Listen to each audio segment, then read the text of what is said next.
الحمد للہ رب العالمین والعاقبۃ للمتقین والصلاة والسلام علی سید الانبیاء والمرسلین اما بعد فاعوذ باللہ من الشیطان الرجیم بسم اللہ الرحمن الرحیم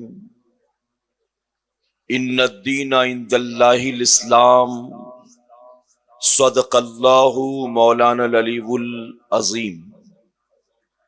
باد توحید کے متوالو، شمع رسالت کے پروانوں، غوث و خواجہ اور رضا کے چاہنے والوں، آئیے سب سے پہلے ہم اور آپ نہایت ہی ادب اور احترام کے ساتھ اپنے اور ساری کائنات کے مرکز عقیدت جناب محمد الرسول اللہ صلی اللہ تعالی علیہ وسلم کی بارگاہ بے کس پناہ میں جس طرح سے میں آپ کو پڑھاؤں، میرے ساتھ مل کر پورا مجمع با آواز بلند ہدیہ غلامی درود و سلام کے انداز میں پیش کریں۔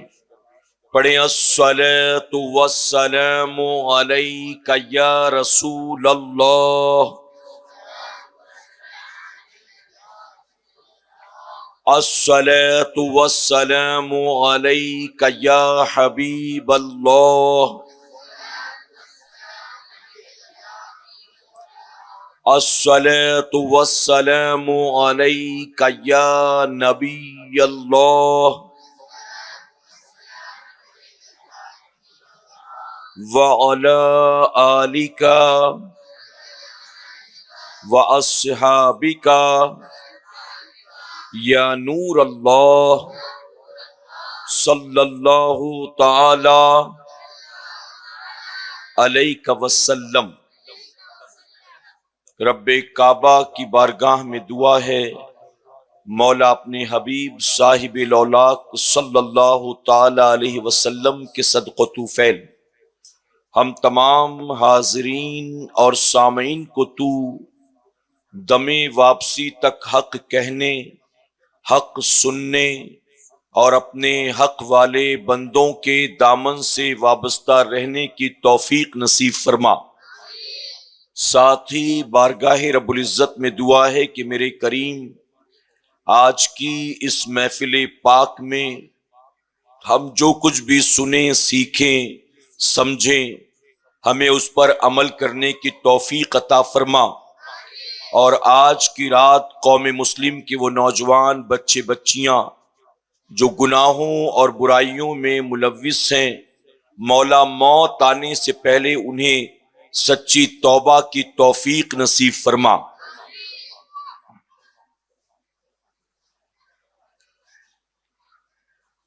جو درس شہ بطحہ نے دیا وہ درس پرانا بھول گئے، جو درس شہ بطحہ نے دیا وہ درس پرانا بھول گئے، اوروں کو جگانا یاد رہا خود ہوش میں آنا بھول گئے،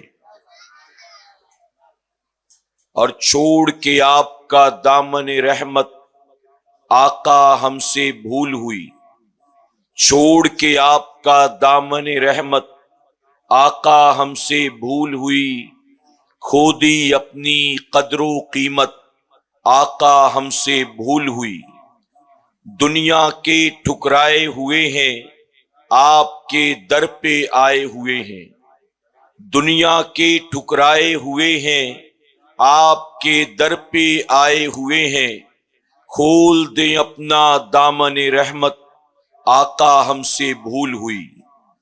میرے پیارے آقا علیہ الصلوۃ والتسلیم کے پیارے دیوانوں، اللہ رب العزت کے فضل و کرم سے اور اللہ کی توفیق خاص سے ہم اور آپ اس وقت اللہ کے گھر میں اللہ کا ذکر پاک کرنے کے لیے جمع ہوئے ہیں۔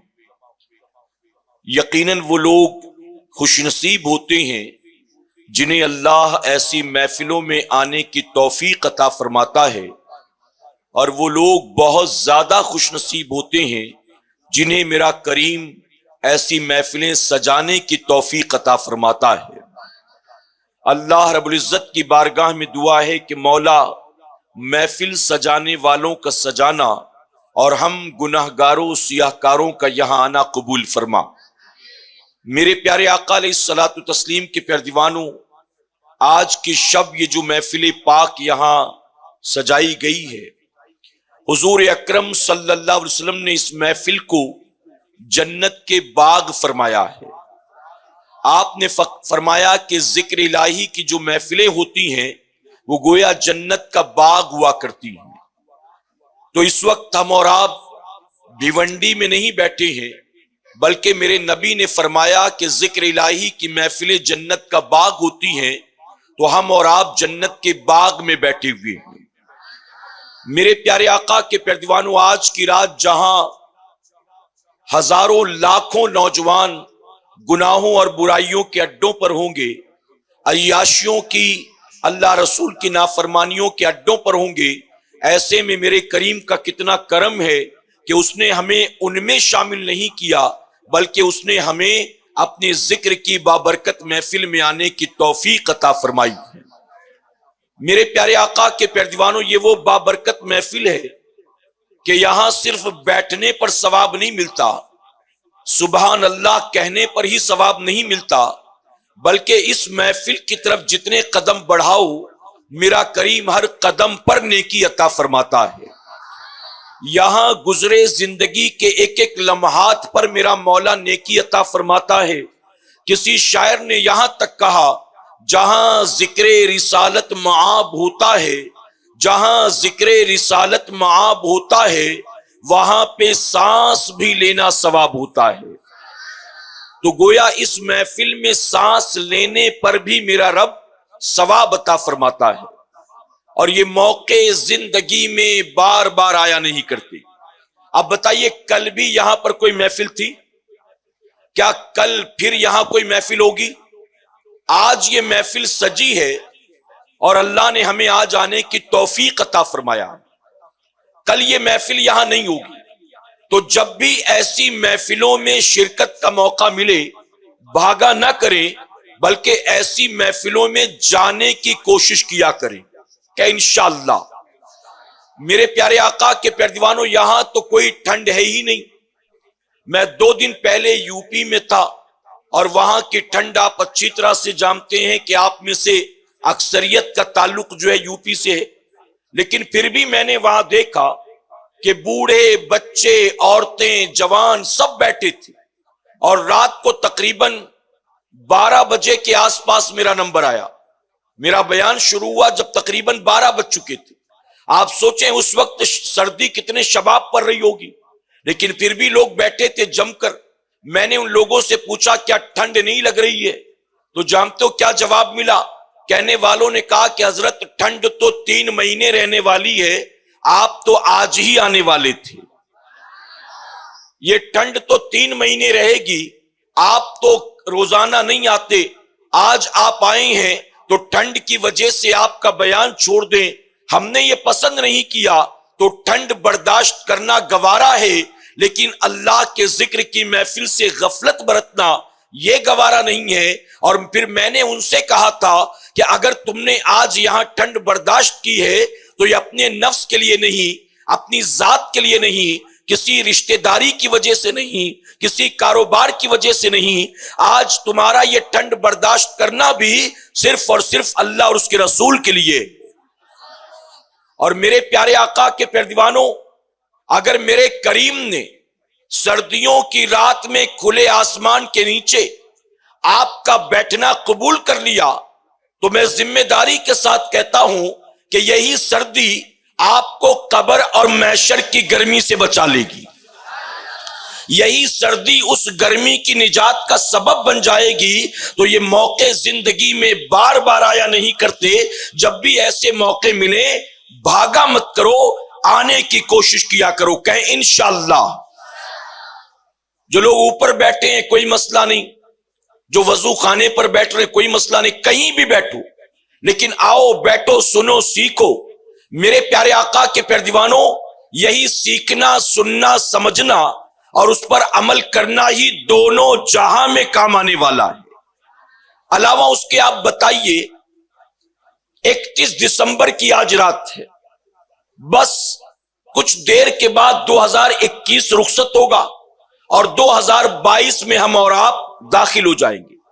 آج کی یہ محفل کیوں سجائی گئی؟ کسی بزرگ کا عرس پاک ہے، اسلامی اعتبار سے کوئی فیسٹیول ہے، اسلامی اعتبار سے کوئی بڑی تاریخ ہے۔ آج کی رات اس محفل کو سجانے کا اصل مقصد یہ ہے، آج اسلامی اعتبار سے کوئی بڑا دن، کوئی بڑی رات، کوئی بڑی تاریخ نہیں ہے، لیکن ہم نے محفل اس لیے سجایا ہے کہ آج کی رات دنیا کے آوارہ، اللہ رسول کے باغی و نافرمان جو گناہوں کے کام کرتے ہیں، کم سے کم اللہ کے ذکر کی محفل سجا کر اپنی قوم کے کچھ جوانوں کو اس برائی کے اڈے پر جانے سے بچانے کی کوشش کی جائے۔ تو اس محفل کو سجانے کا اصل مقصد یہی ہے، علاوہ اس کے اور کچھ بھی نہیں۔ کسی نے بہت خوب کہا، کہیں پہ محفل ہے میں کشوں کی، کہیں پہ محفل ہے دل جلوں کی، کہیں پہ محفل ہے میں کشوں کی، کہیں پہ محفل ہے دل جلوں کی۔ ہم ہیں کتنے خوش نصیب، دیکھو نبی کی محفل سجا رہے ہیں۔ میرے پیارے آقا کے پیروانوں، آپ اچھی طرح جانتے ہیں آج کی رات وہ لوگ جو گناہوں اور برائیوں کے اڈے پر گئے، وہاں جا کر وہ کیا کرنے والے ہیں آپ اچھی طرح سے جانتے ہیں۔ میرے پیارے آقا کے پیروانوں، ہم اور آپ اس وقت جن حالات سے گزر رہے ہیں، یہ بات کسی سے ڈھکی چھپی نہیں ہے۔ 2020 لاک ڈاؤن کے بعد سے لے کر اب تک ہم نے اور آپ نے کون سی کامیابی حاصل کی، ہم نے اور آپ نے کون سی عزت حاصل کی، ہم نے اور آپ نے کون سے نئے قلعے تعمیر کر لیے، ہم نے اور آپ نے کوئی نئی تحقیق کی، کوئی نیا ریسرچ کیا، ہم نے اور آپ نے بتائیے 2020 اور 2021 میں آخر پایا کیا ہے؟ آج کی رات جو لوگ خوشیاں منا رہے ہیں اور اس کو سیلیبریٹ کر رہے ہیں، ان سے پوچھا جائے کہ اس سیلیبریشن کی وجہ کیا ہے، خوشیوں منانے کی وجہ کیا ہے؟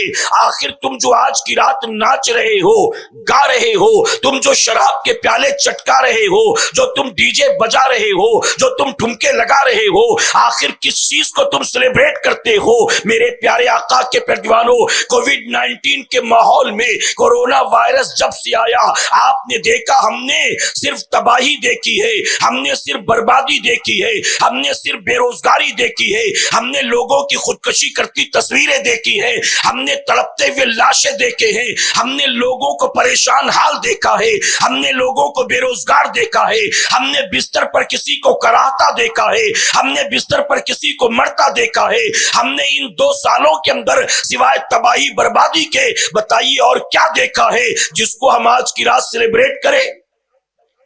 آپ جانتے ہیں کورونا وائرس کی وجہ سے ایک وائرس جو چائنا سے نکلا تھا صرف ہمارے ملک میں نہیں پہنچا، ہمارے علاقے میں پہنچ گیا، ہماری گلی میں پہنچ گیا، بلکہ ہمارے گھروں تک بھی وہ وائرس پہنچ گیا۔ اور اس وائرس کی زد میں کتنے لوگ آئے؟ اگر مریضوں کی بات کی جائے تو کروڑوں کی تعداد میں لوگ اس وائرس کی چپیٹ میں آئے، اور اگر مرنے والوں کی گنتی کی جائے تو سروے کے مطابق گوگل پر آپ دیکھ سکتے ہیں ورلڈ وائڈ تقریباً 50 سے 60 لاکھ کے درمیان لوگ مارے گئے، 50 سے 60 لاکھ انسان تقریباً مارے گئے کورونا وائرس کی وجہ سے۔ اور صرف ہمارے ملک کی بات کی جائے تو تقریباً 10 لاکھ لوگ صرف ہمارے ملک میں مارے گئے۔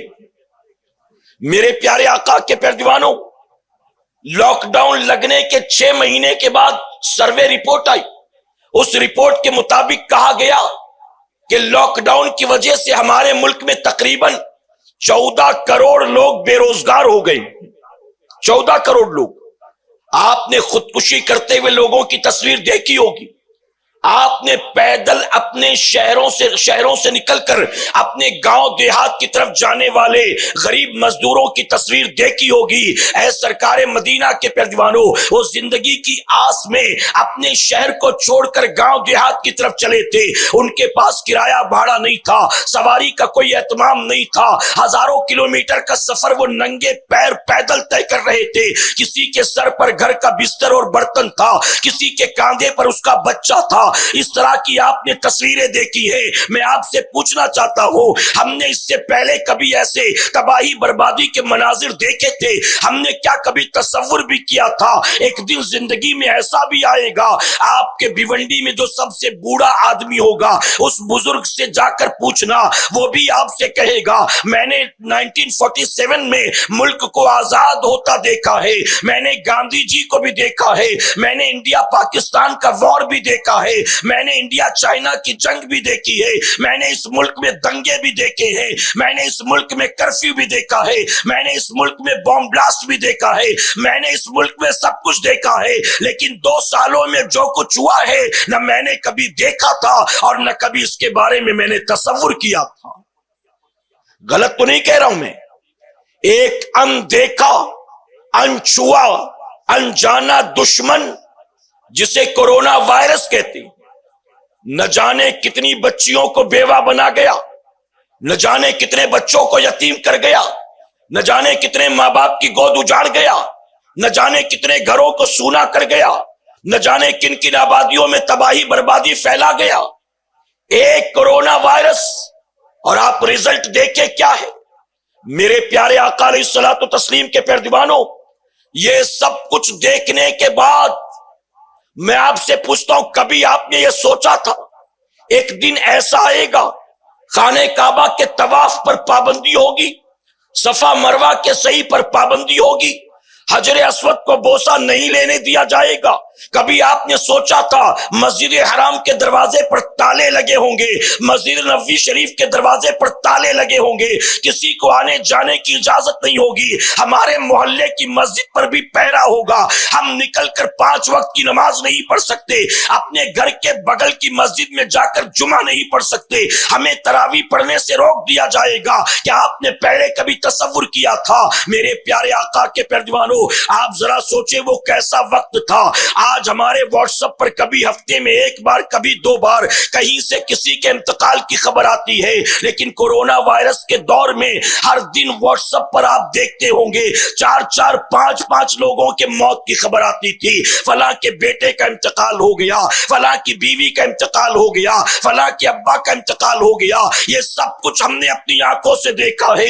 آپ ذرا سوچو تو صحیح، اے سرکار مدینہ کے پیروانوں، ارے وہ آدمی جو اپنے گھر کے کمرے میں قید تھا، جو کورونا وائرس کے ڈر سے گھر سے باہر نہیں نکل رہا تھا، کمرے میں بیٹھے بیٹھے اس کو کورونا ہو گیا۔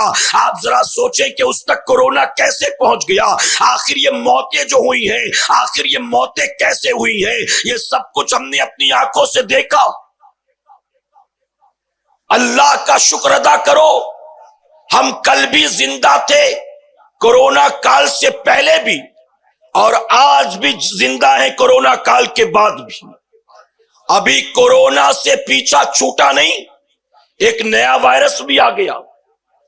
ابھی فرسٹ سیکنڈ ویو سے ابھرتے نہیں کہ اناؤنسمنٹ ہوتا ہے 3rd ویو بھی آنے والی ہے، تیار ہو جاؤ۔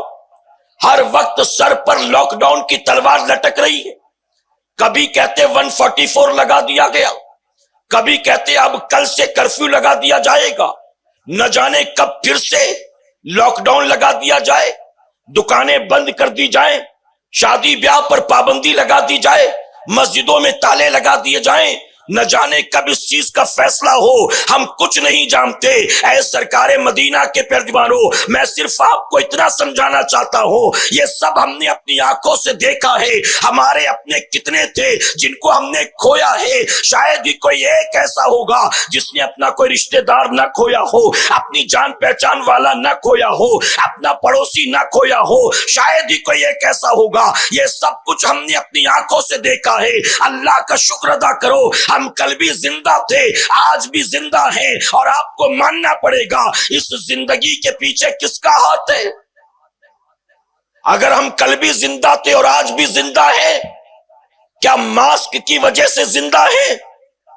کیا سینیٹائزر کی وجہ سے زندہ ہیں؟ کیا WHO کی وجہ سے زندہ ہیں؟ کیا ہماری گورنمنٹ کی پالیسی کی وجہ سے زندہ ہیں؟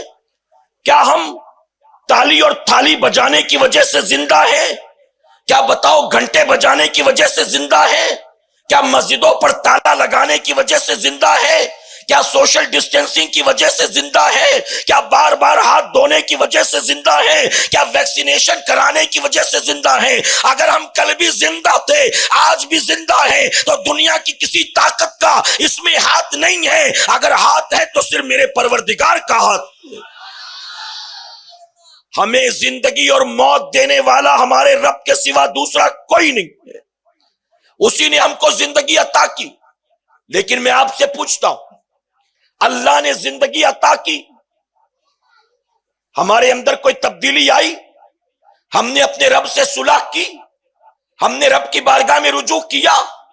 اللہ نے ہمیں زندگی دی، لیکن پب جی ہم سے آج بھی نہیں چھوٹا، ٹک ٹاک ہم سے آج بھی نہیں چھوٹا۔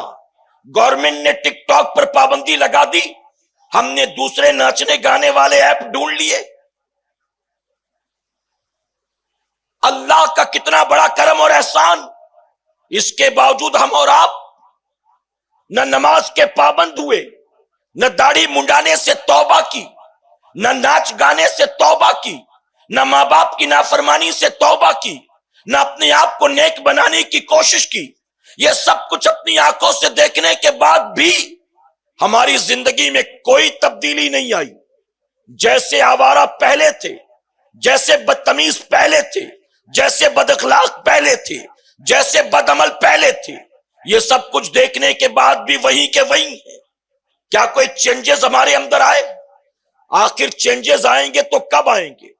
تبدیلی آئے گی تو کب آئے گی؟ جب موت کا فرشتہ سرہانے آ کر کھڑا ہوگا اور روح کو کھینچنا شروع کرے گا، کیا تب درخواست کرو گے کہ تھوڑی دیر کی مہلت دے دے؟ کیا کہو گے کچھ دیر رک جا؟ بتاؤ کیا مہلت ملے گی؟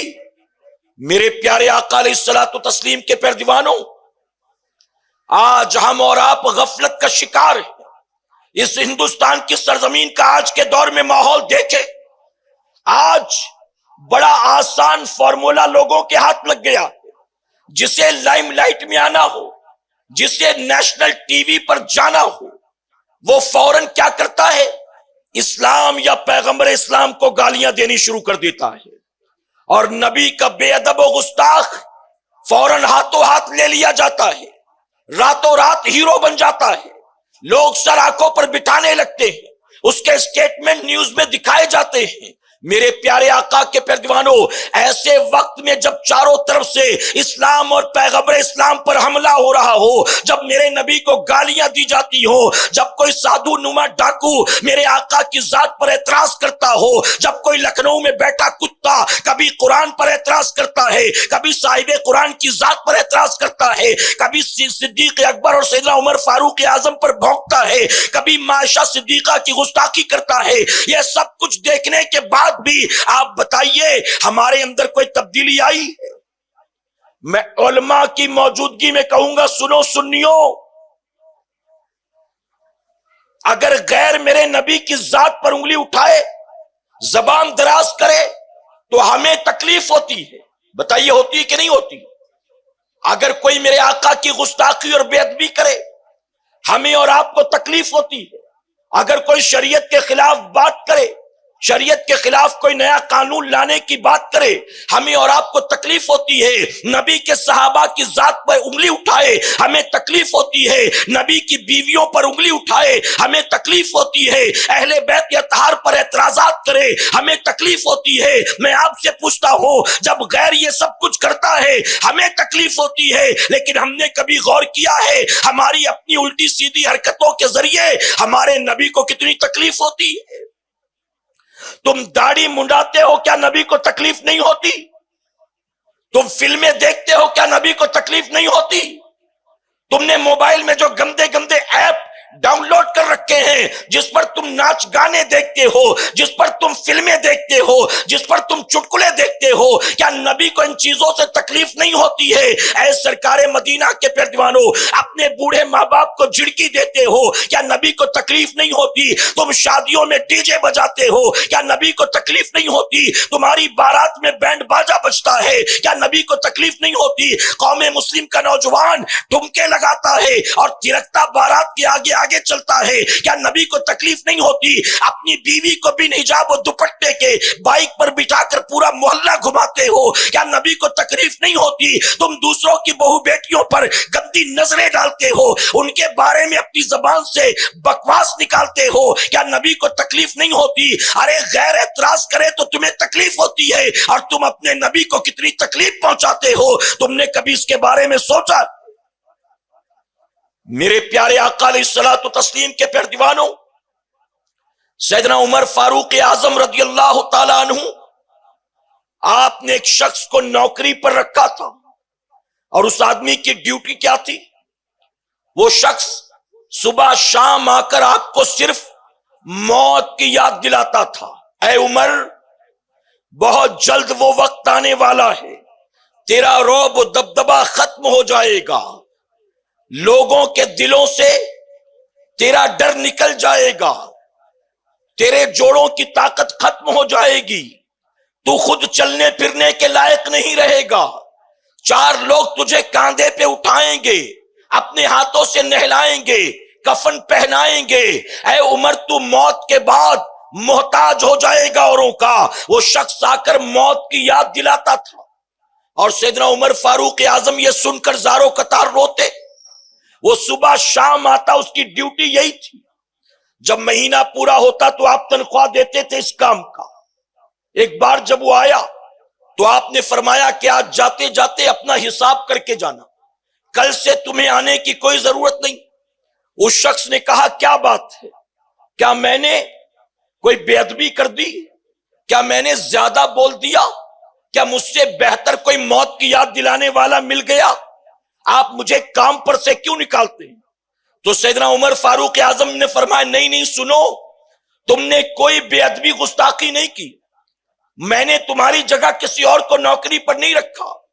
عمر فاروق اعظم نے اپنی داڑھی کے ایک سفید بال کی طرف اشارہ کیا اور اشارہ کر کے فرمایا دیکھو میری داڑھی کا ایک بال سفید ہو گیا ہے، اب تمہیں روزانہ آ کر مجھے موت کی یاد دلانے کی ضرورت نہیں ہے، یہ داڑھی کا ایک سفید بال اب مجھے چین سے بیٹھنے نہیں دے گا، اب ہر وقت موت کی یاد دلانے کے لیے یہ میرا ایک سفید بال ہی کافی۔ ایک بال سفید ہو جائے تو کہتے اب موت قریب آ گئی، اب یہ صبح شام مجھے موت کی یاد دلائے گا۔ یہاں پوری کی پوری داڑھی سفید ہو گئی، لیکن روزانہ صبح اٹھ کر اس کو بھی مونڈ دیتے۔ داڑھی سفید ہو چکی لیکن منڈا رہا ہے۔ آج بھی موت کو یاد کرنا تو درکنار، داڑھی سفید ہو گئی، آج بھی 30 سال کا لڑکا لگنا چاہتا ہے، آج بھی اپنے آپ کو جوان دکھانا چاہتا ہے کہ داڑھی رکھوں گا تو سفید بالوں سے میری عمر ظاہر ہو جائے گی، اس لیے اس کو رکھنا ہی نہیں ہے۔ میرے پیارے آقا علیہ الصلوۃ والتسلیم کے پیارے دیوانوں، میرے آقا صلی اللہ علیہ وسلم نے صحابہ اکرام سے فرمایا میرے صحابیوں بتاؤ تم اپنی موت کو اپنے سے کتنا قریب پاتے ہو؟ ایک صحابی نے عرض کیا یا رسول اللہ صلی اللہ علیہ وسلم، جب میں عشاء کی نماز پڑھ کر گھر جاتا ہوں تو فجر میں واپس آنے کا موقع ملے گا کہ نہیں ملے گا میں نہیں جانتا، میں اس عشاء کی نماز کو زندگی کی آخری نماز سمجھ کر ادا کر لیتا ہوں۔ دوسرے نے عرض کی آقا میں جب فجر پڑھ کر جاتا ہوں تو ظہر میں آنے کی مہلت ملے گی کہ نہیں میں نہیں جانتا، میں اسے آخری نماز سمجھ کر ادا کر لیتا ہوں۔ تیسرے نے کہا آقا جب میں ظہر پڑھ کر جاتا ہوں عصر میں آؤں گا کہ نہیں میں نہیں جانتا۔ ہر کسی نے اپنے اپنے طور پر جب یہ ایکسپلین کر دیا تو جانتے میرے آقا نے کیا فرمایا؟ میرے آقا صلی اللہ علیہ وسلم فرماتے ہیں سنو، ارے عشاء اور فجر کے درمیان بھی بہت وقت ہوتا ہے، فجر اور ظہر کے درمیان بھی بہت وقت ہوتا ہے، ظہر اور عصر کے درمیان بھی بہت وقت ہوتا ہے، عصر مغرب اور عشاء کے درمیان بھی بہت وقت ہوتا ہے۔ تمہارا نبی جانتے ہو اپنی موت کو خود سے سے کتنا قریب پاتا ہے۔ آقا فرماتے ہیں جب میں نماز میں دائیں جانب سلام پھیرتا ہوں تو پھر مجھے یہ امید نہیں ہوتی کہ مجھے بائیں جانب سلام پھیرنے کا موقع ملے گا کہ نہیں ملے گا، میں اس سلام کو اپنا آخری سلام سمجھ کر پھیر دیتا ہوں۔ اس کائنات میں سوائے میرے آقا کے کوئی ایک بھی ایسا نہیں گزرا کہ جس کی روح کو فرشتے نے اجازت لے کر نکالا ہو۔ صرف میرے آقا کی ذات ہے کہ موت کا فرشتہ بھی آیا تو اجازت مانگتا ہے، آقا اجازت ہو تو آپ کی خدمت میں آؤں ورنہ چلا جاؤں۔ وہ نبی قیامت تک آنے والی امت کو پیغام دے رہے ہیں کہ تمہارا نبی اپنی موت کو خود سے اتنا قریب پاتا ہے تو تم غفلت کی زندگی مت گزارنا، تم موت کو ہمیشہ یاد رکھنا۔ ماں عائشہ صدیقہ رضی اللہ تعالی عنہ نے ایک مرتبہ میرے آقا صلی اللہ علیہ وسلم کی بارگاہ میں عرض کیا تھا، آقا کیا آپ کا کوئی امتی ایسا بھی ہے کہ جس کو موت تو نیچرل آئے، موت فطری آئے، لیکن اللہ اس کو مرتبہ شہادت کا عطا کرے؟ آقا فرماتے ہیں ہاں عائشہ، میرا وہ امتی جو دن اور رات میں 70 مرتبہ اپنی موت کو یاد کرے گا اللہ اسے شہادت کا مقام عطا فرمائے گا۔ جو 70 مرتبہ موت کو یاد کرے اللہ اس کو شہادت کا مقام عطا کرے۔ میں آپ سے پوچھتا ہوں آج کی تاریخ میں جس کی عمر 70 سال کی ہو گئی ہوگی، اگر اس سے پوچھیں تو 70 سالوں میں بھی اسے شاید ہی 70 بار موت کی یاد آئی ہوگی۔ ہم تو جنازے کے پیچھے پیچھے چلتے ہیں تو بھی واٹس ایپ آن ہوتا ہے، کوئی فیس بک پر لائیو کر رہا ہوتا ہے، کوئی واٹس ایپ پر فوٹو بھیجتا ہے، تجھے بھروسہ نہیں ہو رہا میں میت میں ہوں، یہ دیکھ فوٹو بھیجتا ہوں۔ لوگ جنازے میں بھی ہوتے تو غافل، قبرستان پہنچتے ہیں میت کے ساتھ تو غافل، شب برات قبرستان جاتے تو بھی غافل۔ ارے تم جنازے اٹھتے دیکھتے ہو تو بھی تمہیں ہوش نہیں آتا۔ یہ مسجد، اس مسجد کے اسپیکر سے آپ نے اب تک کتنی مرتبہ یہ اعلان سنا ہوگا، فلاں صاحب کا انتقال ہو گیا، ظہر کے بعد میت اٹھائی جائے گی، فلاں صاحب کی بیوی کا انتقال ہو گیا، فلاں کے والد کا انتقال ہو گیا، میت فجر کے بعد اٹھائی جائے گی۔ میں کہتا ہوں یہ جب اعلانات سنتے ہو تو کیا کبھی دل دماغ میں یہ خیال آتا ہے اب تک مسجد کے ایک مائک سے سینکڑوں لوگوں کے نام کا اعلان سن چکا ہوں، آج نہیں تو کل اسی مائک سے میرے نام کا بھی اعلان کیا جائے گا، آج نہیں تو کل میرا بھی جنازہ اٹھایا جائے گا، قبرستان تک لے جایا جائے گا، اسے بھی منو مٹی کے نیچے دبایا جائے گا۔ میرے پیارے آقا کے پیارے دیوانوں، کورونا کال کے حالات دیکھ کر بھی یہ قوم سدھری نہیں، کیسی کیسی موتیں ہوئی ہیں۔ 68 سال کا بوڑھا باپ روتا رہ گیا اور 22 سال کا جوان بیٹا دنیا سے رخصت ہو گیا۔ باپ کا انتقال ہوا، بیٹوں کو کاندھا دینے کی اجازت نہیں، بیٹے کا انتقال ہوا، باپ کو چہرہ دیکھنے کی اجازت نہیں۔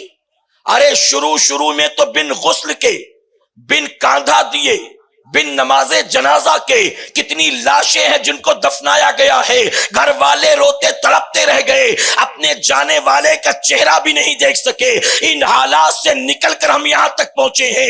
اے سرکار مدینہ کے پیارے دیوانوں، ان لوگوں میں ہمارا بھی شمار تو ہو سکتا تھا، ان 50-55 لاکھ مرنے والوں میں ہم کون سے بڑے صاحب کمال ہیں، ہم بھی اسی صف میں کھڑے کر دیے جاتے، لیکن یہ میرے رب کا کتنا کرم ہے، اس کا کتنا احسان ہے، اس نے ہم کو زندہ رکھا، اس نے ہم کو بچائے رکھا، اس نے ہمیں اپنا حفظ و امان عطا کیا۔ اب اس کے بعد بھی اگر ہم توبہ نہ کریں، ہم ناچ گانے سے اپنے آپ کو نہ بچائیں، اللہ رسول کی نافرمانی سے اپنے آپ کو نہ بچائیں، ہم گناہوں سے سچی توبہ نہ کریں تو بتائیے ہم بھلا سدھریں گے تو کب سدھریں گے؟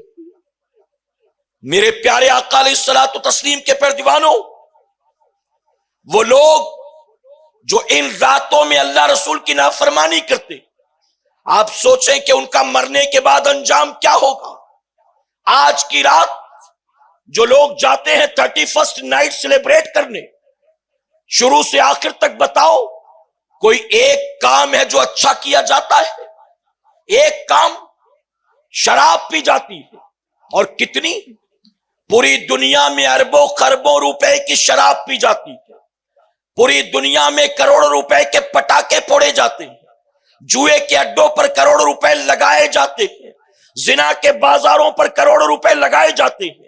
مجھے غیرت آتی ہے کہتے ہوئے، آج میں نے فیس بک پر دیکھا کچھ مسلمان لوگوں نے اپنا اسٹیٹس لگا رکھا تھا، on the way to Goa to celebrate new year, معاذ اللہ ثم معاذ اللہ، مسلمان ہو کر کہتا ہے میں گوا جا رہا ہوں نیا سال سیلیبریٹ کرنے کے لیے۔ اب بتائیے گوا پہنچ کر وہ کیا کرے گا؟ وہاں قرآن کی تلاوت کرے گا، وہاں جا کر سجدے کرے گا، وہاں جا کر تسبیح پڑھے گا۔ میرے پیارے آقا کے پیروانوں، گوا میں تو سال بھر بے حیائی کا بازار گرم ہوتا ہے، وہاں تو سال بھر زنا کے اڈے سجے رہتے ہیں۔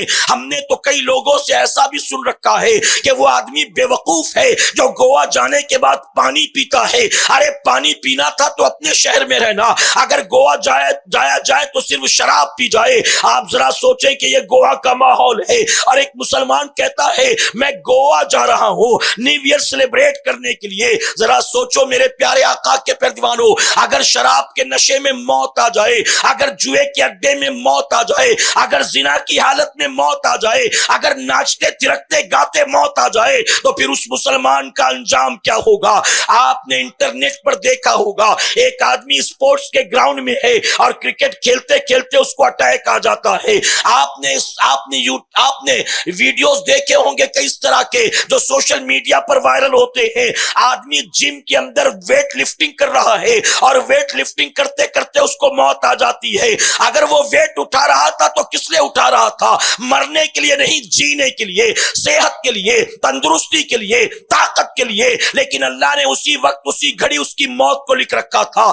آپ ذرا سوچیں کہ جب ویٹ لفٹنگ کرتے کرتے، جب میدان میں کھیلتے کودتے موت آ سکتی ہے، تو کیا شراب کے اڈے پہ موت نہیں آ سکتی ہے؟ کیا زنا کے اڈے پر موت نہیں آ سکتی ہے؟ کیا جوا کھیلتے کھیلتے موت نہیں آ سکتی ہے؟ آپ ذرا سوچیں کہ اگر ایک مسلمان اس حالت میں مرے گا، خود تو مر کر عذاب کو پہنچے گا، لیکن اس کے ماں باپ کسی کو منہ دکھانے کے لائق نہیں ہوں گے۔ لوگ کہیں گے اس کا بیٹا مرا ہے تو وہاں مرا ہے، اس کا بیٹا مرا ہے تو فلاں جگہ مرا ہے۔ ماں باپ کسی کو منہ دکھانے کے لائق نہیں رہیں گے۔ اور میرے پیارے آقا کے پیروانوں، میں کہتا ہوں اس میں یقیناً ماں باپ کا بھی ہاتھ ہے۔ آج ہم وہی سب کر رہے ہیں جو ہمارے باپ دادا نے ہم کو دیا۔ کاش انہوں نے ایجوکیشن دیا ہوتا، کاش انہوں نے دین دیا ہوتا، کاش انہوں نے قرآن دیا ہوتا، کاش انہوں نے حضور کی سنت دی ہوتی، کاش انہوں نے ہمارے دل کے اندر اللہ کا خوف پیدا کیا ہوتا، نبی کی محبت پیدا کی ہوتی۔ ہمارے باپ دادا نے اگر کوشش کی ہوتی، آج ہمارے محلے میں شرابی نہیں ہوتے، چرسی نہیں ہوتے، گنجیڑی نہیں ہوتے، افیمچی نہیں ہوتے، ایم ڈی کورکس پینے والے نہیں ہوتے، جواری نہیں ہوتے، نچنیے گویے نہیں ہوتے۔ ہمارے ماں باپ نے ہمیں دیا ہے لیکن صرف دنیا دیا ہے، انہوں نے دین دینے کی کوشش نہیں کی، انہوں نے دین نہیں دیا، ہم دین سے غافل ہو گئے، ہم دین سے دور ہو گئے۔ اب ذرا سوچیں ہم اپنی اولاد کو کیا دینے والے؟ ہمیں جب جو کچھ ملا ہم یہاں ہیں، ہم اپنی اولاد کو کیا دیں گے؟ پھر ہماری اولاد کہاں ہوگی؟ سوچا ہے کبھی آپ نے؟ ایک ماں آ کر ہم سے کہتی حضرت دعا کریے، میرا بیٹا پتا چلا ہے کچھ برے لوگوں کی صحبت میں پڑھ کر نشہ کرنے لگ گیا، شراب پینے لگ گیا، حضرت دعا کریے میرے بیٹے کے لیے۔ میں اس ماں سے پوچھتا ہوں تیرے بیٹے کی عمر کتنی ہے؟ ماں کہتی میرا بیٹا 22 سال کا ہے۔ میں اس ماں سے کہتا ہوں کہ ماں، میں تیری اولاد کے شرابی ہونے کا رونا روؤں یا میں تیری تربیت کا رونا روؤں؟ میں اس ماں سے کہتا ہوں تو کیسی ماں ہے؟ 22 سال تک بیٹا تیرے ساتھ تھا، 22 سال میں بیٹے کو نمازی نہ بنا سکی، اور 2 مہینے میں شرابی دوستوں نے اس کو شرابی بنا دیا۔ 2 مہینے میں شرابیوں کا رنگ اس پر چڑھ گیا، وہ شرابی بن گیا، اور 22 سال تیرے پاس تھا تو اس کو نمازی نہ بنا سکی۔ میں تیری اولاد کے شرابی ہونے کا رونا روؤں یا میں تیری تربیت کا رونا روؤں؟ میرے پیارے آقا کے پیروانوں، ایک بزرگ دنیا کو ٹھوکر مار کر پہاڑ کی چوٹی پر بیٹھے اللہ اللہ کر رہے تھے. ایک مرتبہ وہی بزرگ زاروں قطار رو رہے ہیں. پوچھنے والوں نے کہا بابا روتے کیوں ہیں؟ بابا آپ کے پاس لوگ روتے ہوئے آتے ہیں، مسکراتے ہوئے جاتے ہیں، پریشان آتے ہیں، سکون لے کر جاتے ہیں، تکلیف زدہ آتے ہیں، خوشیاں لے کر جاتے ہیں. آج آپ خود روتے ہیں، رونے کی وجہ کیا؟ تو جانتے ہو بزرگ نے کیا کہا تھا؟ بزرگ نے کہا 30 سال ہو گئے، 30 سال میں دنیا کو ٹھوکر مار کر یہاں آ کر بیٹھا ہوں. 30 سال کا عرصہ گزر گیا، جس دنیا کو میں ٹھوکر مار کر آیا ہوں آج تک ہر آنے والا میرے پاس اسی دنیا کی دعا کرنے کے لیے آتا ہے. کہتے میں دنیا کو چھوڑ کر آیا، ہر آنے والا دنیا ہی مانگنے کے لیے میرے پاس آتا ہے. آج تک کوئی ایک ایسا نہیں آیا جس نے مجھ سے آخرت کی بات کی ہو، جس نے مجھ سے محشر کی بات کی ہو، جس نے مجھ سے نجات کی بات کی ہو. میرے پیارے آقا کے پیروکاروں، ہمارے پاس بھی، ہماری مسجد کے امام کے پاس بھی، مبلغین کے پاس بھی بہت لوگ آتے ہیں دعا کے لیے. کوئی کہتا ہے بیٹی کا 10th ہے دعا فرما دیں، کوئی کہتا ہے بیٹے کا 12th ہے دعا کر دیں، کوئی کہتا ہے بیٹی نیٹ کی تیاری کر رہی دعا کر دیں، کوئی کہتا ہے بیٹا UPSC کی تیاری کر رہا ہے دعا کر دیں، کوئی کہتا ہے 2 دن کے بعد ایگزام ہے دعا کر دیں، کوئی کہتا ہے رزلٹ آنے والا ہے دعا کر دیں. ہر آنے والا اپنی اولاد کے لیے یہی دعائیں کرواتا ہے، امتحان میں پاس ہو جائے، انٹرویو میں پاس ہو جائے، اس کو ڈگری مل جائے، اس کو ایجوکیشن مل جائے. لیکن آج تک کوئی ایک بھی مانگنے والا باپ یا ماں ایسے نہیں آئے جنہوں نے آ کر یہ کہا ہو حضرت دعا کر دیجئے میرا بیٹا قبر کے امتحان میں پاس ہو جائے، حضرت دعا کر دیجئے میری بیٹی آخرت کے امتحان میں پاس ہو جائے. ایک بھی نہیں. ہمیں ماں باپ سے، باپ دادا سے دنیا ملی، اس لیے ہم دین سے دور ہو گئے. اور دین سے دوری کا نتیجہ کیا ہے؟ کل 313 نہتے مجاہدین تھے میدان بدر میں. ایک طرف ہزاروں کی فوج تھی، ایک طرف 313 نہتے. نہ تلواریں سب کے پاس، نہ گھوڑے سب کے پاس، نہ پہننے کو اچھے کپڑے سب کے پاس، نہ تیر کمان سب کے پاس. ایک طرف مقابلے میں ہتھیار سے لیس لشکر آیا ہے، ان کے پاس گھوڑے بھی ہیں، اونٹ بھی ہے، تیر کمان بھی ہے، تلوار و نیزے بھی ہیں، ان کے پاس کھانے پینے کے سامان کے ساتھ شراب بھی ہے تاکہ جنگ جیتنے کے بعد عیاشی کریں گے. وہ تو آتے آتے رسیاں بھی لے کر آئے تھے، ہم جب جنگ جیتیں گے مسلمانوں کو باندھ کر مکے لے کر جائیں گے. اس تیاری کے ساتھ وہ آئے تھے. اور مدینے سے جو نبی کے جانثار نکلے تھے ان کے ہاتھ میں کچھ بھی نہیں تھا، وہ خالی ہاتھ آئے تھے، وہ ننگے پیر آئے تھے، وہ تپتے صحرا پر آئے تھے، وہ نبی کی ذات پر بھروسہ کر کے آئے تھے، وہ اللہ کے نام پر اپنے گھر سے نکلے تھے. لیکن جانتے ہو اللہ نے فتح اور نصرت کس کو عطا کیا؟ اللہ نے کامیابی کس کو عطا کیا؟ اور جن کے پاس سارے انتظامات تھے اللہ رب العزت نے ان کو شکست دیا ہے، اللہ نے ان کو ذلیل کیا ہے. اور جن کے پاس کچھ بھی نہیں تھا اللہ نے ان کو کامیابی عطا کر دی ہے، اللہ نے ان کو اس جنگ میں فتح عطا فرمایا ہے. آخر اس کامیابی اور فتح کی وجہ کیا تھی؟ اے مسلمانوں، ان کے پاس دنیا کا مال نہیں تھا، ان کے دلوں میں اللہ کا خوف تھا اور اپنے نبی کی محبت تھی. اور یہ 2 سب سے بڑے سرمایے تھے جسے ساتھ لے کر یہ جہاں بھی پہنچتے تھے اللہ ان کو کامیابی عطا فرماتا تھا. حضرت سفینہ صحابی رسول ہے، ایک مرتبہ کسی ٹاپو پر پہنچ گئے، آئی لینڈ پر بھٹک گئے لوگوں سے، قافلے سے ایک جزیرے پر پہنچ گئے. جا رہے تھے کہ راستہ کہیں سے ملے تو باہر نکلوں. اچانک دیکھا سامنے سے ایک شیر چلا رہا تھا. توجہ ہے نا آپ کی؟ اچانک دیکھا ایک شیر سامنے سے آتا ہے. شیر نے جب شکار دیکھا، حملہ ور ہونے کی تیاری کی، حضرت سفینہ نے بن ڈرے شیر کی آنکھوں میں آنکھیں ڈال کر کہا، اے شیر، میں محمد صلی اللہ علیہ وسلم کا غلام، میں اللہ کے حبیب کا عاشق ہوں. فرمایا گیا اتنا سننا تھا، شیر نے گردن کو جھکا دیا، دم ہلانے لگا، اور فرمایا گیا حضرت سفینہ کے آگے آگے وہ چلا اور اس نے اس جزیرے سے باہر نکلنے کا آپ کو راستہ بتا دیا. وہ کون سی طاقت تھی جو مٹھی بھر مسلمانوں کو کامیابی دلاتی تھی، وہ کون سی طاقت تھی؟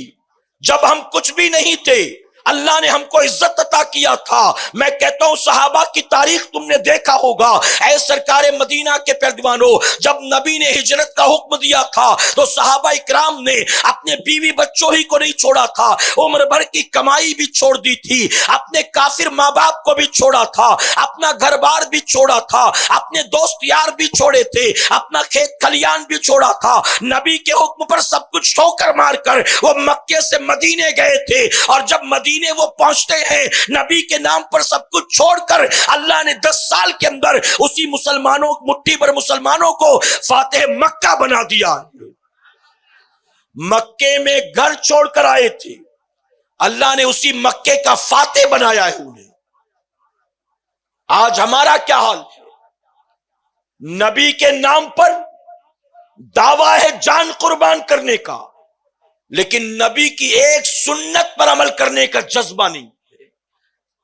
نبی کے نام پر جان قربان کریں گے، رات بھر نعتیں سنیں گے، پیسے بھی لٹائیں گے، نعتوں کی محفل میں اپنے ہاتھوں کو جھنڈا بنا کر رات بھر ہاتھ بھی دائیں بائیں ہلائیں گے، ہم رات کے 4 بجے تک جاگیں گے، لیکن جب فجر کی اذان ہوگی ہم بستر سے نہیں اٹھ پائیں گے، ہم جب صبح سو کر اٹھیں گے ہم اپنی داڑھی ضرور منڈائیں گے، ہم لوگوں کی غیبت بھی کریں گے، ہم لوگوں کی چغلی بھی کریں گے، اپنے ماں کو جھڑکی بھی دیں گے، اپنے باپ کو آنکھ بھی دکھائیں گے، ہم نبی کے نام پر جان قربان کرنے کو تیار ہیں، لیکن اپنے آپ کو نبی کی سیرت کے سانچے میں ڈالنے کو تیار نہیں۔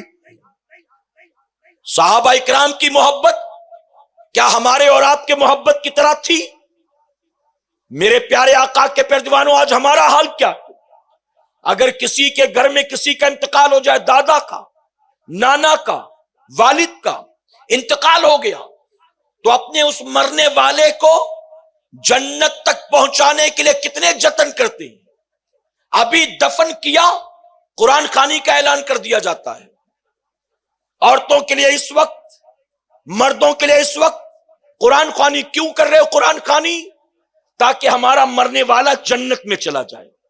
تیجا، 8واں، 10واں، 40واں برسی سب کچھ کر رہے ہو، کبھی غریبوں کو کھلاتے ہو، کبھی مدرسے میں کھانا بھجواتے ہو، کبھی چنے پڑھواتے ہو، کبھی قرآن کے پارے پڑھواتے ہو، سارے جتن کرتے ہو کہ جنت میں چلا جائے، جنت میں چلا جائے، جنت میں چلا جائے۔ ارے گھر میں کسی کا انتقال ہوا، اس کو جنت تک پہنچانے کے لیے اتنے جتن کرتے ہو، اور 6 مہینے کے بعد اسی گھر میں اگر شادی ہوتی ہے تو ڈی جے بھی بج رہا ہوتا ہے، ہلدی مہندی بھی چل رہی ہوتی ہے، بارات میں بینڈ باجا بھی ہوتا ہے، رات بھر آوارہ نوجوان ٹھمکے بھی لگاتے ہیں، اور بارات کی آگے آگے پٹاخے بھی پھوڑے جاتے ہیں۔ میں کہتا ہوں یہ کون سا والا اسلام ہے؟ کوئی مر جائے تو قرآن خوانی کرواتے ہو، اور اگر کسی کی شادی ہو تو بینڈ باجے بجواتے ہو۔ کیا بتاؤ نبی نے یہی درس دیا تھا؟ کیا صحابہ کی یہی تعلیم تھی؟ کیا غریب نواز نے اپنے ماننے والوں کو یہی پیغام دیا تھا؟ یہ کون سا اسلام ہے تم کہاں سے لے کر آئے ہو؟ یہ رسم و رواج والے اسلام کا حقیقی اسلام سے کوئی تعلق نہیں ہے، یہ ناچ گانے والے اسلام کا حقیقی اسلام سے کوئی تعلق نہیں ہے۔ اے سرکار مدینہ کے پیروانوں، میرے آقا صلی اللہ علیہ وسلم کی محفل میں ایک صحابی حاضر ہوئے، انہوں نے اپنی انگلی میں سونے کی انگوٹھی پہن رکھی تھی۔ میرے نبی نے فرمایا کیا بات ہے؟ میں تمہارے جسم پر جہنمیوں کے زیور دیکھتا ہوں۔ فوراً اتار کر انہوں نے انگوٹھی پھینک دی، محفل میں بیٹھے رہے۔ کچھ دیر کے بعد محفل برخاست ہوئی، سارے صحابہ اٹھ کر اپنے اپنے گھر کی طرف چلے۔ وہ جنہوں نے انگوٹھی پھینکی تھی اتار کر سونے کی، وہ بھی اٹھے اور اپنے گھر کے راستے کی طرف چل پڑے۔ لوگوں نے آواز دی اللہ کے بندے اپنی انگوٹھی تو لیتا جا۔ انہوں نے کہا نبی نے اتروایا ہے، کہا مرد کے لیے حرام ہے، لے جا، ماں کو دے دینا، بہن کو دے دینا، شادی شدہ ہوگا تو بیوی کو دے دینا، مرد کے لیے حرام ہے، عورت پہن سکتی ہے، لے جا کسی عورت کو دے دینا۔ صحابی نے کیا جواب دیا؟ آپ عرض کرتے ہیں آقا نے جسے اتار کر پھینک دیا ہے اب نہ وہ خود پہنوں گا نہ گھر والوں کو پہناؤں گا۔ اسے عشق کہتے ہیں، اسے یہ آدھا تیتر آدھا بٹیر والا اسلام نہیں چلے گا۔ مر جائیں تو قرآن خوانی کر لو اور شادی ہو تو بینڈ باجے بجا لو. یہ کون سا اسلام کہاں سے لے کر آئے؟ میرے آقا مدینے کی گلیوں سے گزرے, آپ نے ایک مکان کو دیکھا, نیا مکان تعمیر ہو رہا تھا. نبی نے فرمایا کس کا مکان ہے؟ لوگوں نے ایک صحابی کا نام بتایا. نبی کے چہرے کا رنگ بدل گیا. میرے آقا تشریف لے گئے. جو وہاں پر موجود تھے صحابہ, انہوں نے اس گھر کے مالک کو اطلاع کی کہ آقا کا یہاں سے گزر ہوا تھا. حضور نے ہم سے پوچھا یہ مکان کس کا, ہم نے تمہارا نام بتایا تو حضور کے چہرے کا رنگ بدل گیا. اب وہ صحابی کیا کرتے ہیں؟ یہ نہیں کہتے چلو حضور سے پوچھوں بات کیا ہے, کیا پکا مکان حرام ہے؟ کیا بیوی بچوں کو اطمینان کا گھر دینا حرام؟ نبی سے مسئلہ پوچھ لیتا ہوں پھر دیکھے کیا کرنا. نہیں, انہوں نے صرف اتنا سنا کہ میرے مکان کو دیکھ کر نبی کے چہرے کا رنگ بدل گیا تھا, تو مسئلہ پوچھنے نہیں جاتے ہیں بلکہ فوراً کدال اٹھا کر لاتے ہیں اور اپنے پورے مکان کو گرا کر مٹی سے دوبارہ ملا دیتے. جس مکان کو دیکھ کر نبی کے چہرے کا رنگ بدل گیا, مجھے ہرگز وہ مکان پسند نہیں. سنو, ایک صحابی میرے آقا کی بارگاہ میں حاضر ہوئے. انہوں نے اس رنگ کا کپڑا پہن رکھا تھا جس رنگ کا کپڑا اس دور کے مشرکین پہنتے تھے, کفار پہنتے تھے. وہ رنگ مشہور تھا کہ یہ کفار مشرکین کا رنگ ہے. جیسے آج کے دور میں بھی آپ جانتے ہیں ایک خاص رنگ ان کے لیے اور ایک خاص رنگ ہمارے لیے. وہ صحابی نبی کی بارگاہ میں حاضر ہوئے. آقا نے جیسے ہی دیکھا چہرے کا رنگ بدل گیا. صحابی سمجھ گئے کہ آقا کو اس رنگ کا کپڑا میرا پہننا ناگوار گزرا. فوراً ادب سے عرض کرتے ہیں آقا اس کا رنگ کچا ہے, اگر آپ اجازت دیں تو گھر جاؤں اس کو دھو کر اس کا رنگ اتار دوں. نبی نے فرمایا تمہیں رنگ نہیں اتارنا, گھر جاؤ اور اتار کر اس کپڑے کو جلا دو. اتار کر اس کپڑے کو جلا دو. رنگ نہیں اتارنا, کپڑے کو جلانا ہے. ہمیں اپنی زندگی سے کیا کچھ جلانا ہوگا کبھی غور کیا ہے؟ نبی کو کیا کیا ناپسند ہے کبھی غور کیا ہے؟ اے میری قوم کے جوانوں, جب تم خرافات کرتے ہو, جب تم گناہ اور برائی کے کام کرتے ہو, کیا تمہیں پتا نہیں ہے کہ تمہارے نبی کو خبر ہے؟ جانتے ہو تم جہاں بھی ہو, جس حال میں بھی ہو, جو کچھ بھی کرتے ہو, ہمارا یہ ایمان و عقیدہ ہے کہ نبی کی نگاہوں سے امتی کا کوئی حال پوشیدہ نہیں ہے. جب غوث پاک مشرق میں رہ کر مغرب میں موجود مرید کو دیکھتے ہیں, کیا میرے آقا اس کائنات میں بکھرے ہوئے اپنے امتیوں کو نہیں دیکھتے؟ میرے پیارے آقا کے پردیوانوں, آئیے ایک حکایت کے ذریعے میں آپ کو سمجھاؤں کہ نبی کیسے دیکھتے ہمیں اور آپ. گجرات کے ایک حاجی صاحب ہیں, حاجی اسماعیل نام ہے. وہ اپنی زندگی کا واقعہ بیان کرتے ہیں. حاجی اسماعیل بیان کرتے ہیں کہ میں عمرہ کرنے کے لیے گیا. میرا اپ ڈاؤن ملا کر 15 دن کا ٹور تھا. پانی کی کشتی کے ذریعے ہم مکہ معظمہ پہنچے. مکے میں جا کر میں نے عمرہ کیا. اس کے بعد خانہ کعبہ کا طواف کرتا رہا, غلاف کعبہ سے لپٹ کر دعا کرتا رہا, پھر اور عمرہ کیا, طواف کیا. 7 دن کا وقت گزر گیا. اس کے بعد ہم مدینہ منورہ آئے. حاجی اسماعیل کہتے ہیں مدینہ منورہ میں ہمیں 8 دن ٹھہرنا تھا. جس ہوٹل میں میں ٹھہرا تھا, اتفاق سے میں صبح ناشتے کے لیے دسترخوان پر بیٹھا تو مدینے کی ایک بلی آ کر دسترخوان پر بیٹھ گئی. حاجی اسماعیل کہتے ہیں میں نے روٹی کے ٹکڑے کیے, اسے دودھ میں ڈبایا, ایک برتن میں رکھا اور اس بلی کے سامنے رکھ دیا, اور میں انتظار کر رہا تھا کہ یہ بلی کھا لے, اس کے بعد میں کھاتا ہوں. مدینے کی بلی پہلے کھائے گی اور مدینے والے کا غلام بعد میں کھائے گا. کہتے میں انتظار کرتا رہا, بلی نے کھایا, چلی گئی. دوپہر دسترخوان پر بیٹھا, بلی پھر آ گئی, روٹی کے ٹکڑے سالن میں ڈبائے, بلی کو کھلایا. رات ہوئی, دسترخوان پر بیٹھا, بلی پھر آئی. کہتے 1 دن, 2 دن, 3 دن, اب یہ روز کا معمول ہو گیا.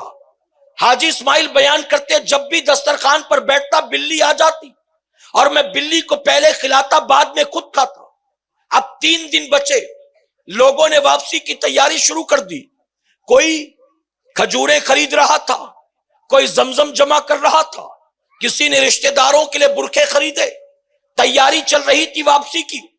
میں رات کے اندھیرے میں دسترخوان پر بیٹھا تھا کھانے کے لیے، بلی آ گئی. میں روٹی کے ٹکڑے توڑ رہا تھا اور دل ہی دل میں یہ سوچ رہا تھا، یہ بلی مجھ سے کتنا گل مل گئی ہے، یہ بلی مجھ سے بڑی مانوس ہو گئی. کاش کتنا اچھا ہو جاتے جاتے اس بلی کو میں اپنے ساتھ ہندوستان لے جاؤں. میں اپنے گاؤں والوں کو کہوں گا، دیکھو میں مدینے کی بلی لے کر آیا ہوں.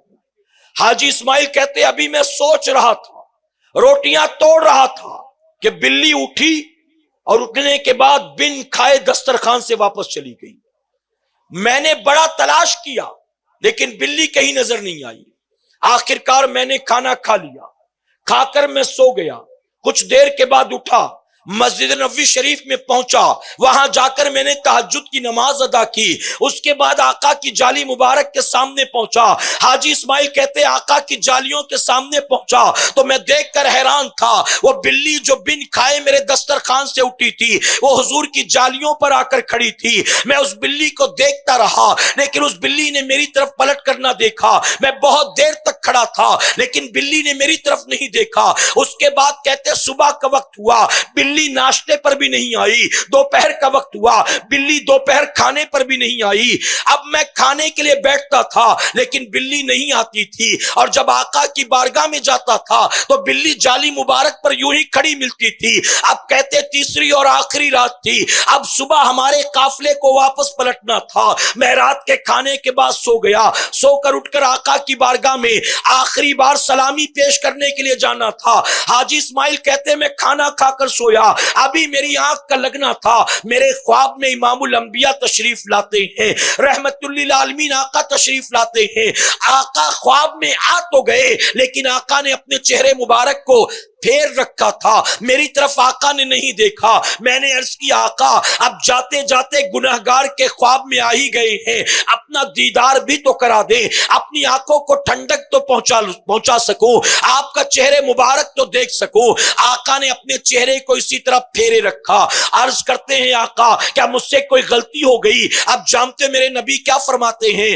آقا فرماتے حاجی اسماعیل اپنی مرضی سے تو آیا تھا، اپنی مرضی سے تو جا سکتا ہے، ہم تجھے جانے سے منع نہیں کرتے، لیکن اے حاجی اسماعیل سن لے، ہم تجھے جانے کی تو اجازت دیتے ہیں لیکن اپنے شہر کی بلی کو ہم لے جانے کی اجازت نہیں دیتے. ہرگز تو ہمارے شہر کی بلی کو نہ لے جانا.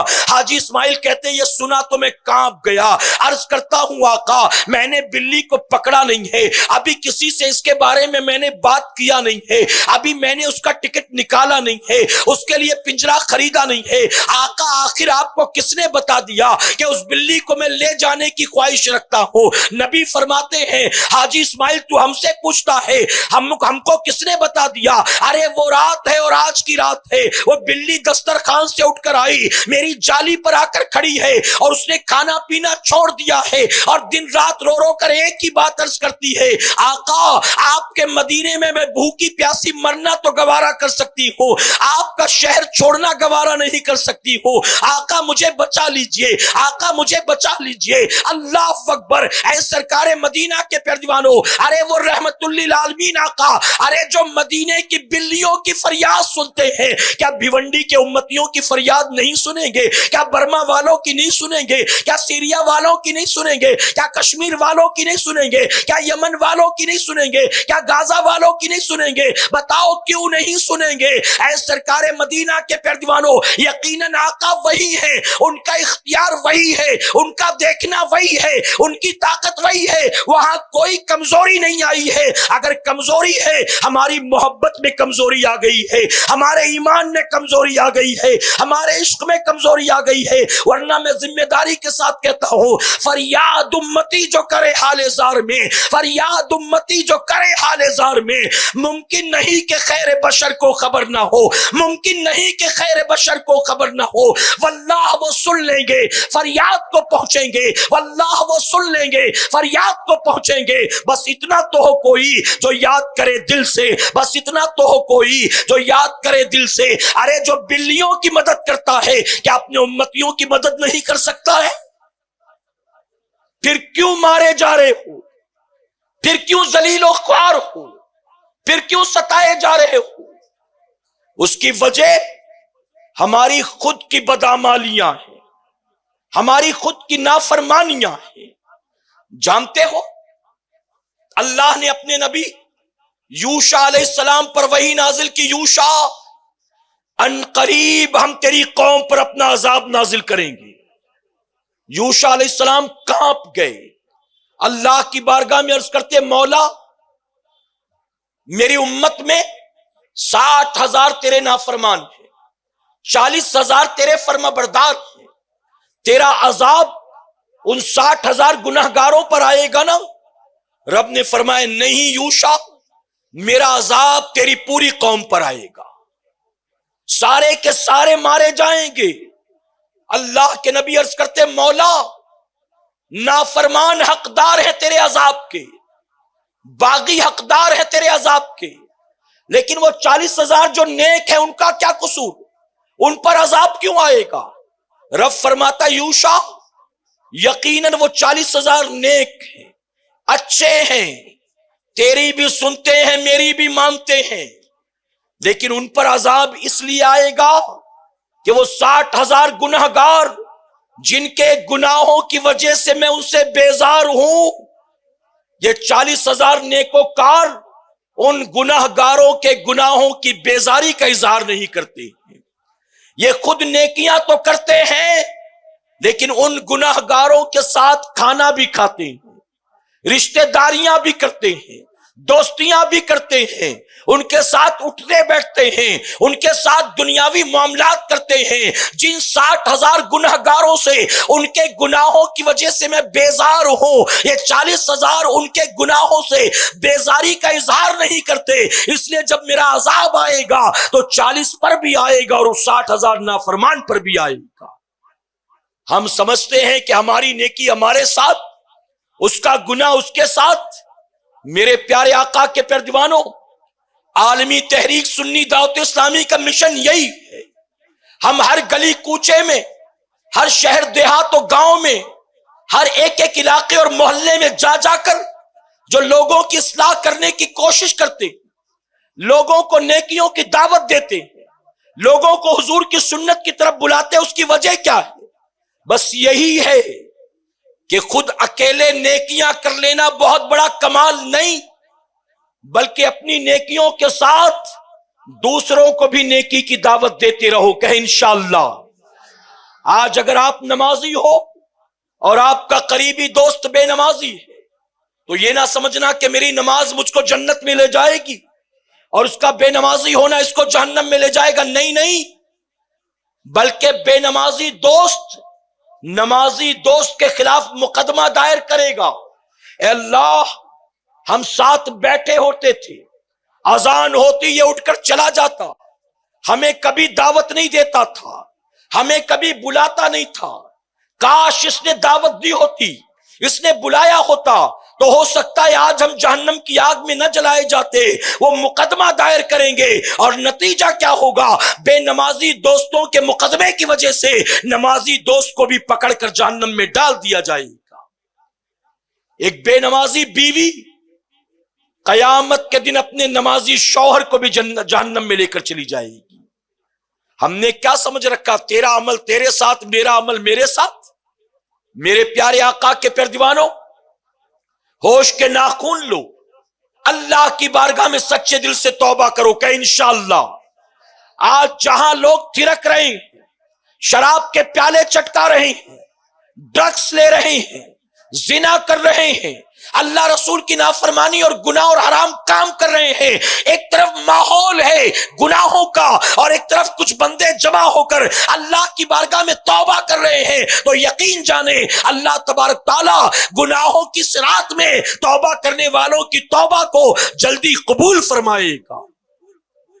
میرے پیارے آقا کے پیارے دیوانوں، ہمارے یہاں وقت کے ساتھ نئے نئے ٹرینڈز چلتے ہیں، توجہ ہے نا آپ کی؟ تھکے تو نہیں آپ؟ اب میں اپنی گفتگو سمیٹتا ہوں، اجازت ہے آپ کی؟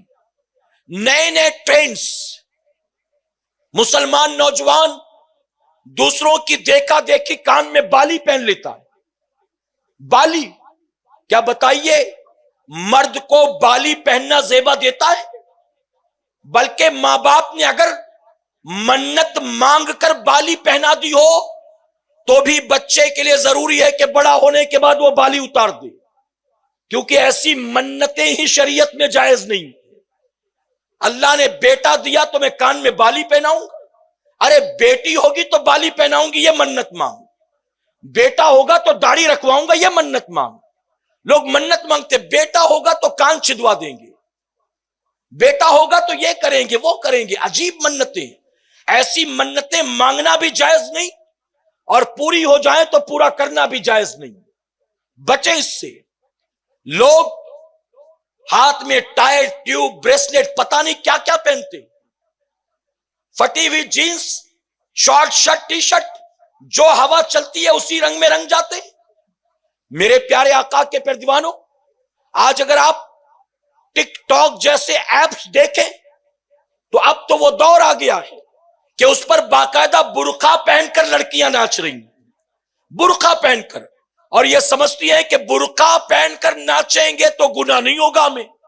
یہ کس کے ساتھ دھوکہ کر رہی ہے؟ اللہ رسول کے ساتھ دھوکہ کر رہی ہے. کس کے ساتھ دھوکہ کر رہی ہے؟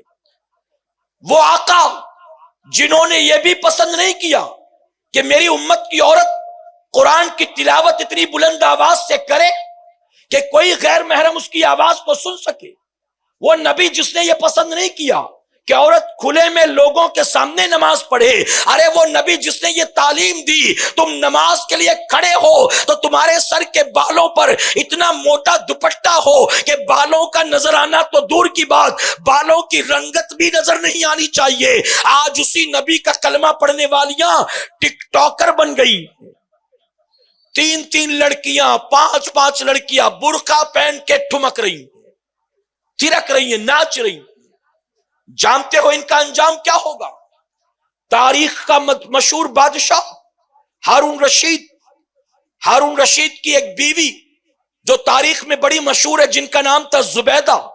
سنا ہے آپ نے یہ نام؟ ان کی زندگیاں دیکھو. زبیدہ اللہ کی نیک بندی، اللہ کے حبیب سے محبت کرنے والی، قرآن و سنت کی پابند بندی. زبیدہ کو قرآن سے اتنا پیار تھا کہ زبیدہ نے اپنے محل میں 300 لونڈیاں رکھی تھی. 300.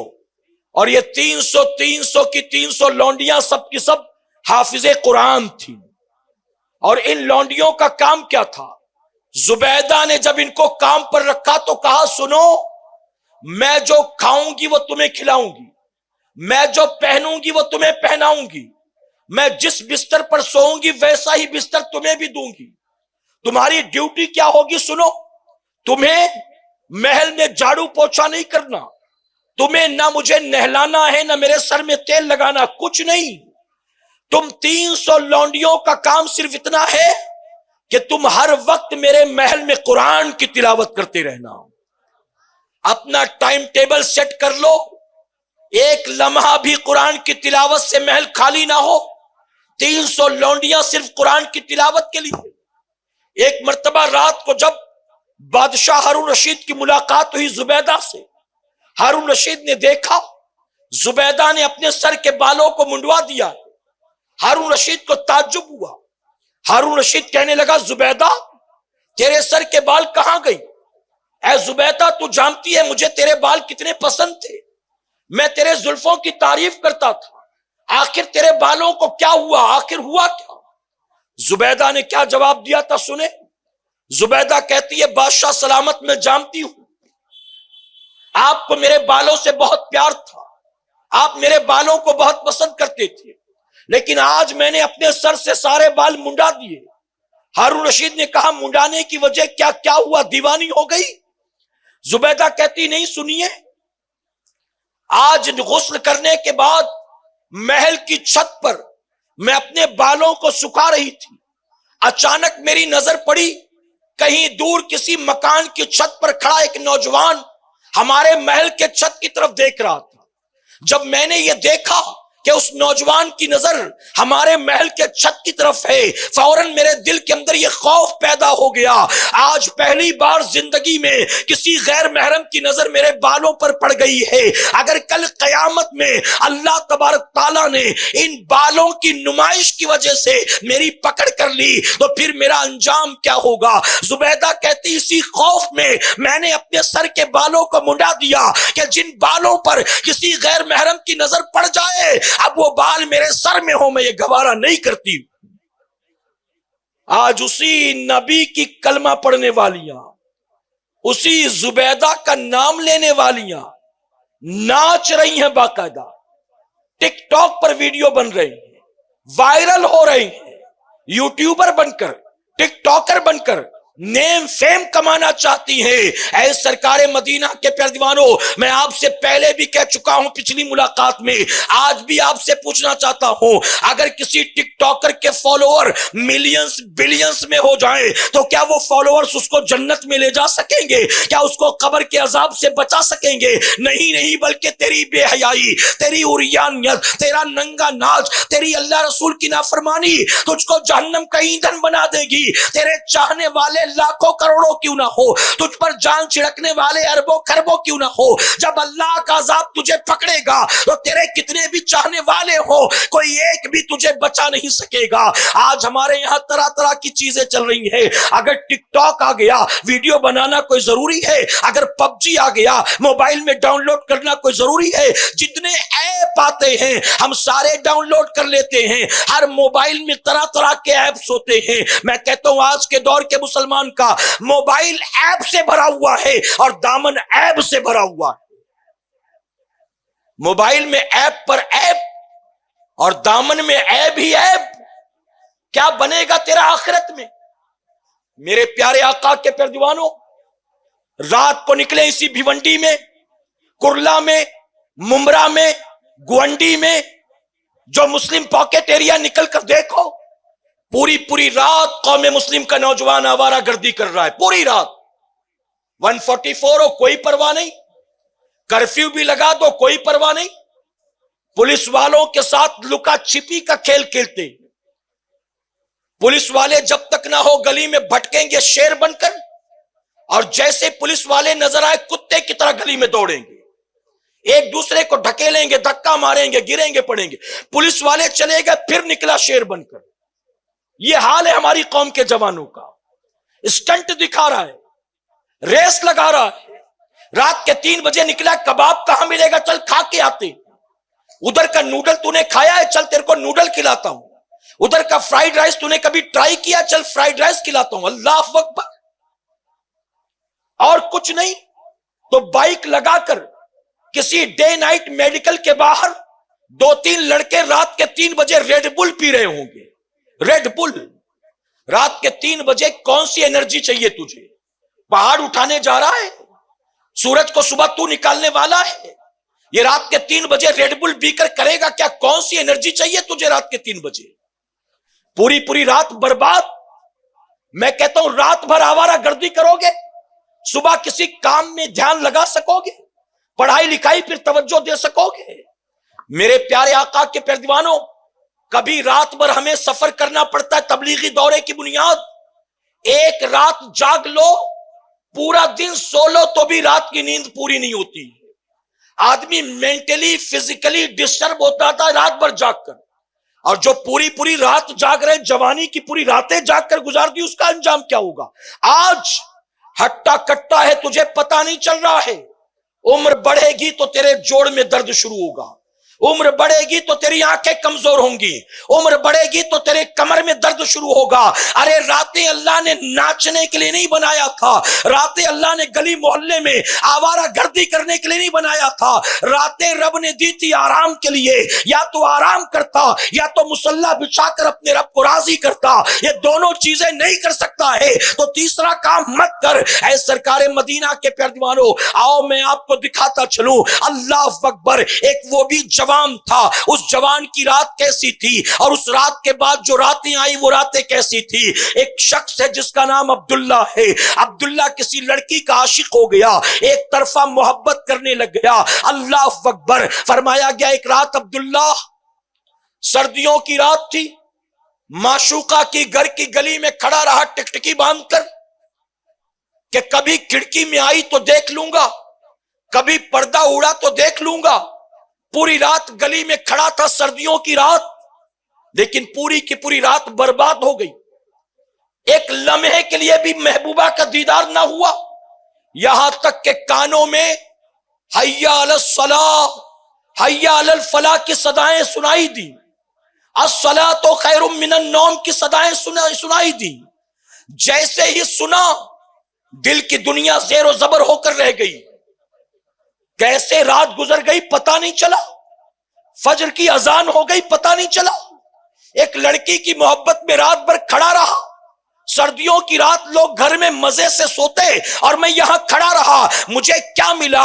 عبداللہ کے دل میں خیال آیا، یہ رات گلی میں کسی لڑکی کے لیے نہ گزارا ہوتا، اگر میں نے یہی رات مصلے پر گزاری ہوتی تو ممکن ہے یہی رات میری زندگی کی آخرت کی کامیابی کی ضمانت بن جاتی۔ عبداللہ توبہ کر کے پلٹا اور پھر دنیا نے اسی جوان کو عبداللہ ابن مبارک کے نام سے یاد کیا ہے۔ ایک عظیم ولی بن کر چمکے ہیں آسمان پر۔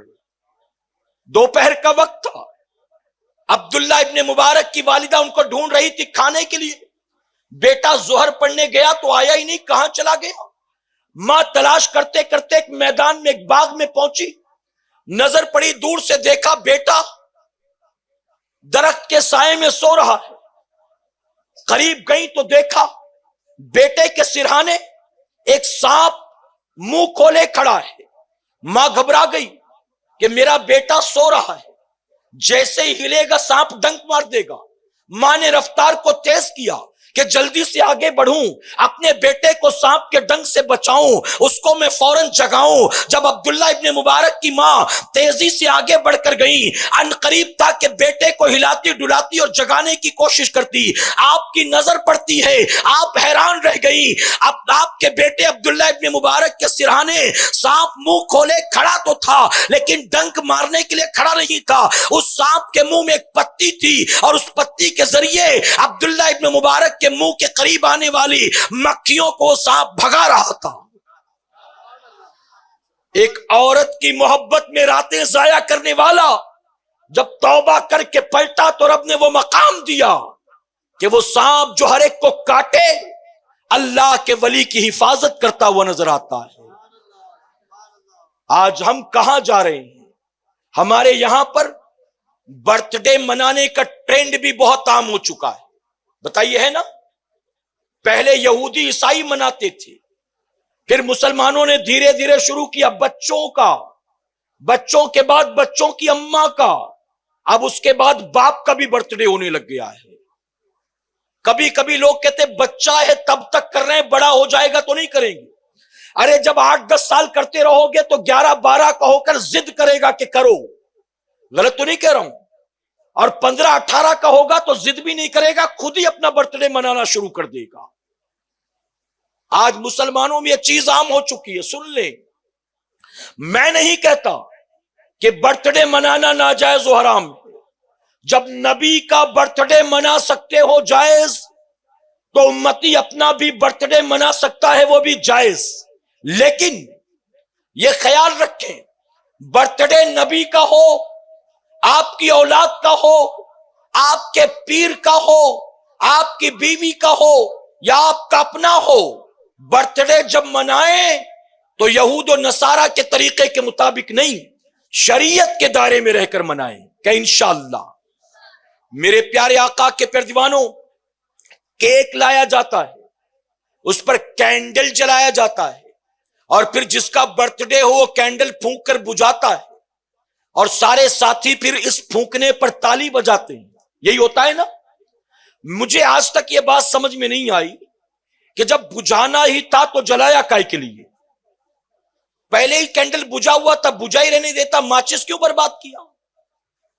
سارے دوست تالی بجاتے ہیں، اور تالی بجانے کے بعد کیک کو کاٹتے ہیں۔ اب تو ہم اتنا آگے نکل گئے کہ پہلے کیک کاٹتے تھے چھری چاقو سے، اب تلوار سے برتھ ڈے کا کیک کاٹا جاتا ہے۔ پہلے تلوار مجاہد اٹھاتا تھا، اب عورتوں جیسے نرم نازک ہاتھ والے مرد اٹھاتے ہیں تلوار، لیکن دشمن کا مقابلہ کرنے کے لیے نہیں، برتھ ڈے کا کیک کاٹنے کے لیے۔ گاڑی کی بونٹ پر کیک رکھا جائے گا، پھر دوست جمع ہوں گے اور اس کو کاٹیں گے، اور کاٹنے کے بعد کیا کریں گے؟ کھائیں گے نہیں، ایک دوسرے کے منہ پہ لگائیں گے۔ پورا کا پورا کیک چہرے پر ملیں گے۔ اچھا، چہرے پہ ملنے سے نور آ جائے گا، چہرے پہ ملنے سے چمکدار ہو جائے گا، کیا فائدہ اس کا؟ کیک ناجائز نہیں ہے، حرام نہیں ہے، جائز ہے۔ تم برتھ ڈے پر کیک ہی لانا چاہتے ہو، لاؤ، کوئی ممانعت نہیں، لاؤ کیک، لیکن کیک کو یہودیوں کی طرح تالی بجا کر کاٹو مت، موم بتی بجھا کر ہیپی برتھ ڈے مت گنگناؤ۔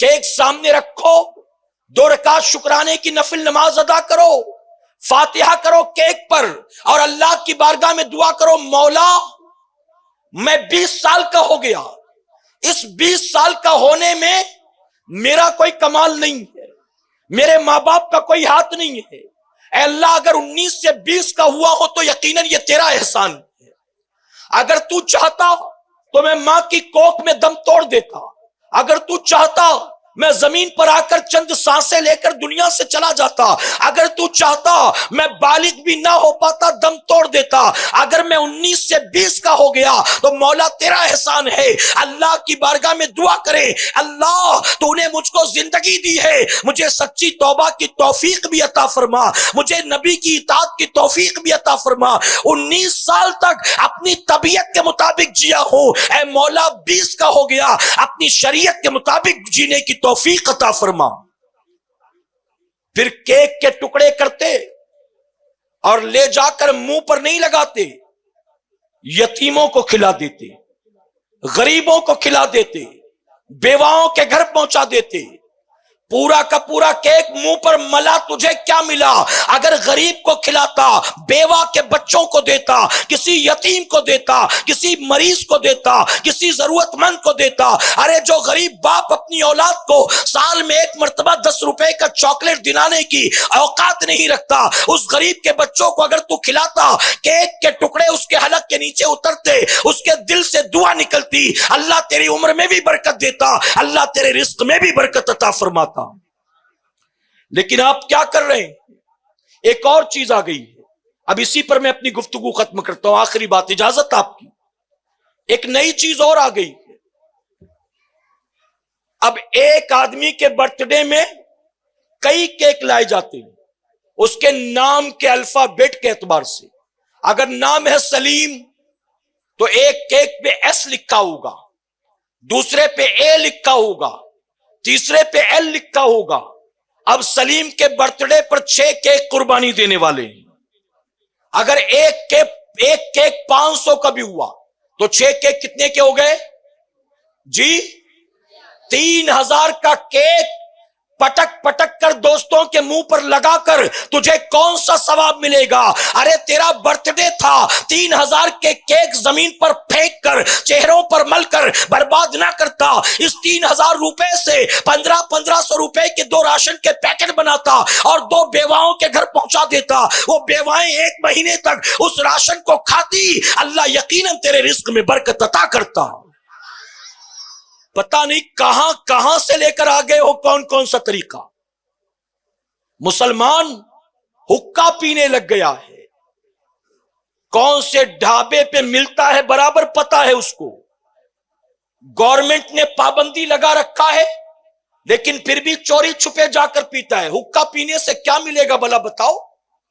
ریڈ بل پینے سے کیا ملے گا بھلا بتاؤ؟ سگریٹ پینے سے کیا ملے گا بھلا بتاؤ؟ ماوا زردہ گٹکا کھانے سے تمہیں کیا ملے گا بھلا بتاؤ؟ اس سے تمہاری آخرت سنورے گی، اس سے تمہارا چہرہ نورانی ہوگا، اس سے تمہیں طاقت ملے گی۔ آخر یہ تمام چیزیں فضول خرچی نہیں ہے، یہ جسم کے لیے نقصان دہ نہیں ہے، کیا بتاؤ یہ گناہوں کے کام نہیں ہے؟